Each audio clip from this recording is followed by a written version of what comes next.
মাঝে মাঝে আল্লাহ আমাদেরকে দুঃখ কষ্ট দিয়ে পরীক্ষা করতে চান, এগুলো আমাদের জন্য খারাপ নয়। এই দুঃখ কষ্ট বিপদ আমাদের কোমরকে সোজা করে, আমাদের পায়ের মাটিকে শক্ত করে। চিল্লায় বলেন ঠিক কিনা? প্রতিকূল পরিবেশে কিভাবে বাঁচতে হয় এই দুঃখ কষ্ট আমাদেরকে শিখায়।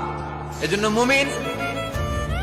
মুমিন বান্দার বৈশিষ্ট্য হচ্ছে দুঃখ কষ্ট বেদনা জ্বালা এগুলোতে সে আপসেট হয় না, সে হাল ছেড়ে দেয় না, সে ভরসা রাখে একজনের উপর। চিল্লায় বলতে হবে তিনি কে? কারণ মুমিন জানে রাত্রি যত গভীর হয় অন্ধকার তমানিসা ভেদ করে সুবহে সাদিক হয়। মুমিন জানে গর্ভবতী নারীর পেটের ব্যথা যেই দিন বাড়তে থাকে ওই দিনই নতুন মেহমান আগমনের সময় ঘনাতে থাকে। মুমিন জানে তার জীবনে দুঃখ কষ্ট বিপদ যত বাড়তে থাকে সুখের দিন কাছে আসতে থাকে। এজন্য মুমিনের হারাবার কিছু নেই। ইন্নামা আল উসরি ইউসরা, ইন্নামা আল উসরি ইউসরা। নবী হে, কষ্টের পরেই আছে আনন্দ।